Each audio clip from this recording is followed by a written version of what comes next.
Bathandekayo masiqale sixolise ngoqhawe le network. Sizawuqhubeka bathandekayo na ngenxa yexesha. Sizawucela ke ubhuti asifundele ke le verse yokugqibela ethi uYesu esanqaphezweni. Chapter 23 verse 46. And when Jesus had cried out with a loud voice, he said, Father, into your hands I commit my spirit. Having said this, he breathed his last. Amen. Siyabulela. Bathandekayo siye bapha uYesu xa sele ke ngoku sewugqibile umsebenzi uYesu unikela umphefumulo wakhe kuyise. Kuyabonakala bathandekayo uba uYesu ebunyanisweni ukuza kwakhe emhlabeni uze injongo eyazi and uye dinelwethi uze emamele uThixo uyise nokuthi intoni le uThixo uyise ayifunayo injongoni le uYesu ufuneke ifezekisile emhlabeni. Now njengoba ke ngoku uYesu esesiphambanweni basiyakhumbula kahle sekhalile wathi kugqityiwe.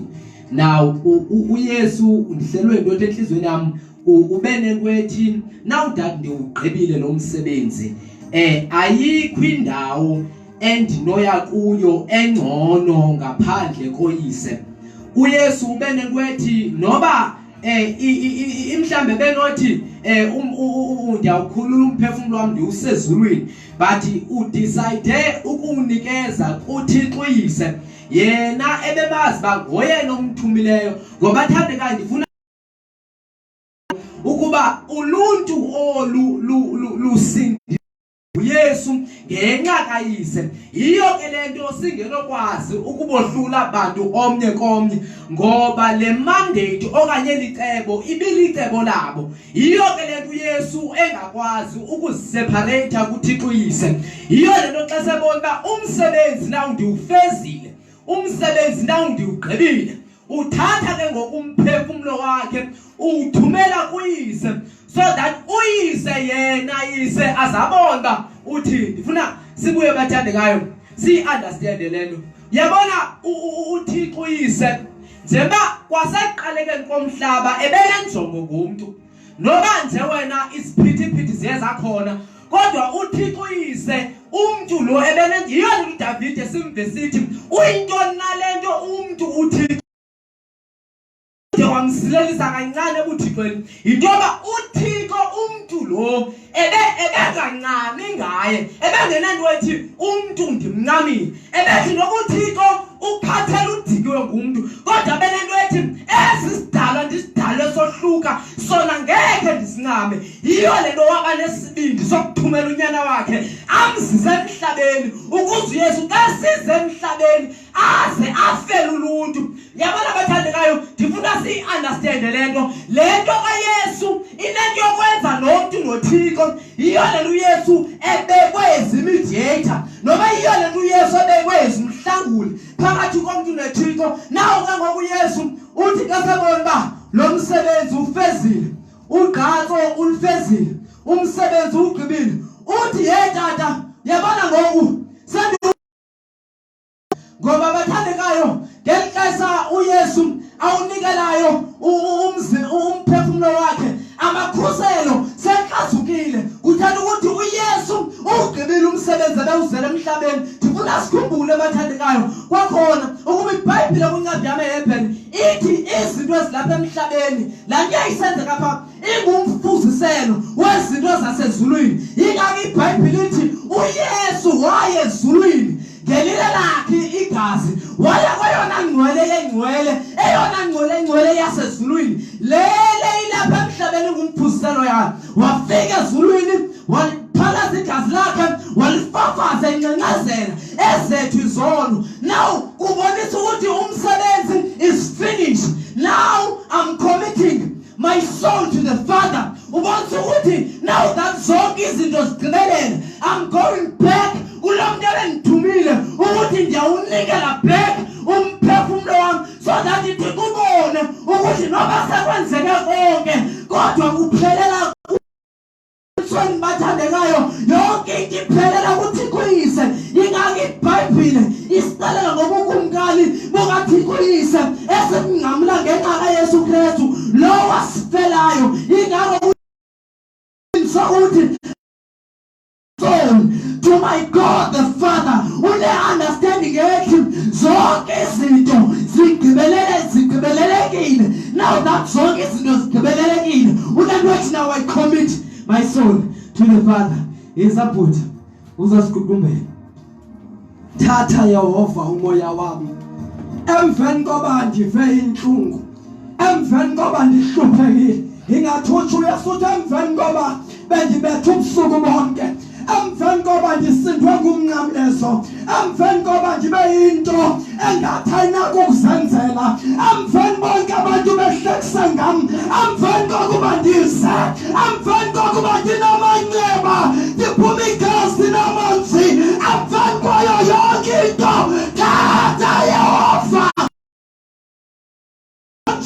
kungasingana abantu emveni kwayo yonke into, emveni kwabomi endiphilayo kulo mhlaba, emveni kwasithuko endisifumanayo kulo mhlaba, emveni kwamivumba endifumanayo kulo mhlaba, emveni kokunyathelwa endifumanayo kulo mhlaba, thatha Yehova umoya wami.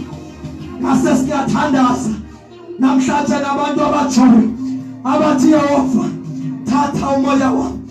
uYesu uthe xa esemnqamlezweni wathi emveni koba ndiwukhupha umphefumlo, emveni koba ndiphefumlo kokugqibela, ndiyakhumbula umntu enziwe wahlala phantsi walala wanjengedongwe enziwe uAdam, umzimba wakhe ungakwazi ufunctiona.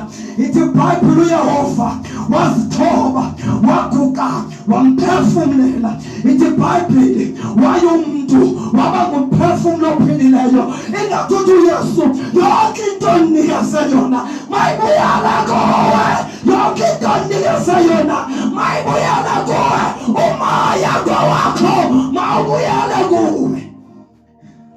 Umhlaba mawuthatha inyama kodwa umoya ngokaYehova, umoya ngokaYehova. Thatha Yehova umoya wami, thatha Yehova okhala bashathalamaya. Emveni koba ndidlwengulwe, emveni koba nditekisiwe, emveni koba nditaluliwe, ingathi ndiyambona uYobhi egcwele amathumba emzimbeni, ingathi ndiyambona uThomas athi baba ngumlinhloko Yehova kodwa thatha umoya wami. Ingathi ndiyambona uYakobi ehlele entolongweni ezonqulula inhloko, wathi thatha Yehova umoya wami. Zothandaza xolile, thatha Yehova umoya wami, thatha Yehova umoya wami, thatha umoya wami. Siyathandaza bathandekayo, kasothandaza thandaza lonke namhlanje. Athi Nkosi umoya wami awuhlelanga kakuhle, Nkosi umoya wami kule ndawo kuyo kumhlungu emphefumulweni, umoya wami unayo indawo yokuphumula. Noma ndiphila nje ngandisuka phanayo indawo ethi nonikezela kuyo umoya, andinayo indawo yethi Nkosi umoya wami ndiyawunikela. Endibendihamba nabo bendingazintoba abayindawo yokuhlala umoya, ngoba umoya lona ngokaYehova, umoya lona unomnikazi. Kodwa namhlanje ukulokhaya ukuyo, kodwa namhlanje ukulondawo kuyo, kodwa namhlanje ukhophile kulondawo kuyo, ikhona indawo yakusiphefumlo, ikhona indawo yakuphatha umphefumlo yabathandekayo. Kaloku Jehova uyawola umphefumlo. Athi uDavide ngenye imini uyabuyisa umphefumlo Yehova. Igqibelelo umphefumlo khola bashathala bandeli baziyana bahosana elamandeli sithekile ngale bekasaya khona abantu yalima sakhatha labasekeya siyathandaza wena usekhaya phakamisa isandla ngoba amandla kaYehova ngala distance ngoba amandla kaYehova hamba nenhliziyo uvule inhliziyo yakho uyafa uyakuvulela uyafa uyakukhulula emphefumulweni. Siyabonga uNkulunkulu, siyabonga Baba, siyabonga Yehova ngoba wena uhlali kamuntu. Siyabonga Thixo ngoba impilo zethu zijongile. Siyabonga Baba ngoba uBaba bethu usesandleni sakho. Namhlanje siyofuna wena, namhlanje siyolandela wena. Thank you Lord Jesus. Olamane koshita la bahasai. La bahasita le beandela bahasai.